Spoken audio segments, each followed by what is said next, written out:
पैसे का ज्ञान सबको चाहिए, लेकिन पैसे को समझने वाले बहुत कम लोग होते हैं। आज हम बात करेंगे एक ऐसी किताब की जो बताती है कि पैसा कमाना और पैसा संभालना दोनों अलग चीजें हैं।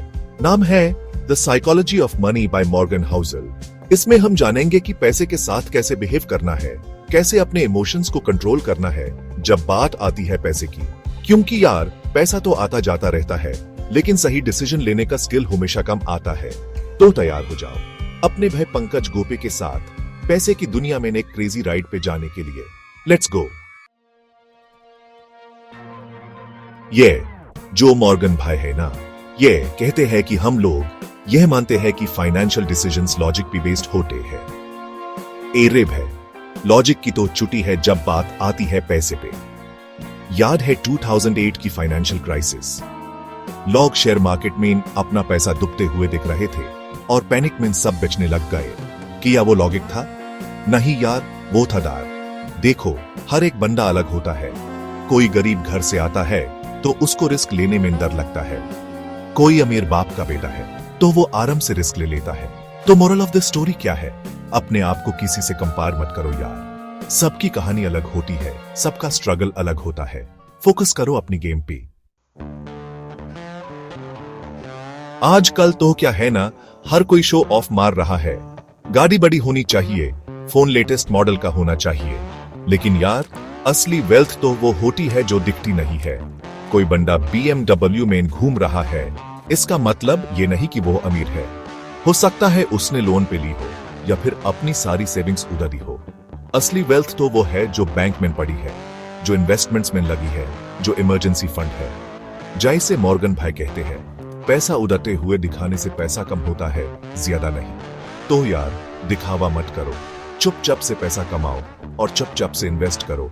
असली मर्द वो होते हैं जो छुपे रुस्तम होते हैं।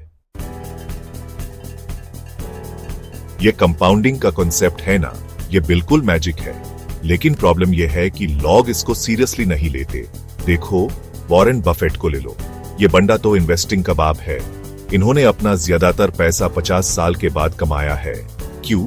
क्योंकि ये जब 11 साल के थे टैब से इन्वेस्ट कर रहे थे। टाइम है तो सब है यार, जल्दी से जल्दी इन्वेस्ट करना शुरू करो और फिर कंपाउंडिंग को अपना काम करने दो। ये ऐसे ही है जैसे एक छोटी सी बीज बो दो और फिर टाइम के साथ वो एक बड़ा सा पेड़ बन जाए। तो मोरल ऑफ द स्टोरी क्या है? देर किस बात की? आज से ही इन्वेस्ट करना शुरू करो। लोग सोचते हैं कि ज्यादा पैसा कमाना ही सब कुछ है, लेकिन यार असली बात तो ये है कि पैसा बचाना ज्यादा इंपॉर्टेंट है। मान लो आप 10,000 रुपया कमाते हो और सब उड़ा देते हो, और एक बंदा है जो 5,000 रुपया कमाता है लेकिन 2,000 बचा लेता है। तो लॉन्ग टर्म में किसके पास ज्यादा पैसा होगा? जैसे मॉर्गन भाई ने कहा है, saving is the gap between your ego and your income. मतलब अगर आपका ईगो आपकी इनकम से बड़ा है तो आप कभी पैसा नहीं बचा पाओगे। तो यार, अपने लाइफस्टाइल को कंट्रोल करो। ज्यादा शो ऑफ करने की जरूरत नहीं है। सिंपल रहो, बचाओ ज्यादा और देखो कैसे आपकी लाइफ सेट होती है। देखो यार, लाइफ में लक का भी बड़ा रोल होता है। बिल गेट्स को ही ले लो। इनके स्कूल में कंप्यूटर था 1970s में, जो बहुत रेयर बात थी। इसलिए उनको कंप्यूटर में इंटरेस्ट आया और वो माइक्रोसॉफ्ट बनाकर लेजेंड बन गए। अब वही स्कूल में एक और लड़का था, केंट एवंस। वो भी बहुत इंटेलिजेंट था। उसने भी स्टार्टअप शुरू किया, लेकिन क्या हुआ? उसका स्टार्टअप फेल हो गया। तो यार, कभी कभी किस्मत साथ नहीं देती और कभी कभी रिस्क लेना पड़ता है, जिसका रिजल्ट अनप्रिडिक्टेबल होता है। मॉरल ऑफ द स्टोरी, किसी और की कॉपी मत करो। अपनी लाइफ में क्या चल रहा है, क्या रिस्क ले सकते हो, यह सब सोच समझ कर डिसीजन लो। जिंदगी में सबसे बड़ी लक्ष्य क्या है?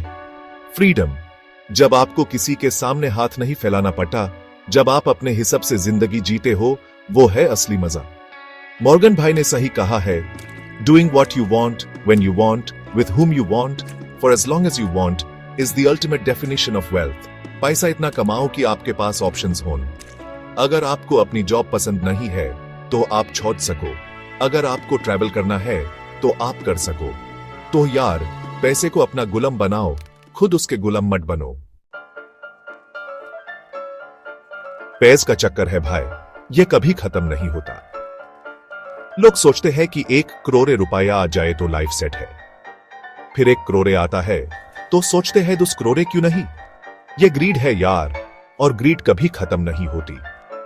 2008 में इनका हेज फंड मैनेजर्स थे, बिलियनर्स थे यार, लेकिन ग्रीड में आके इलीगल काम किया और क्या हुआ, जेल में चले गए।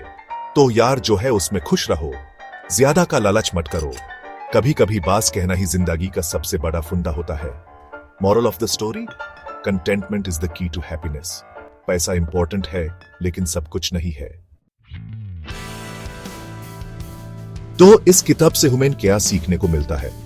फाइनेंशियल सक्सेस का 80% साइकोलॉजी और 20% नॉलेज होता है। अपने गोल्स और सिचुएशन के हिसाब से डिसीजन लो।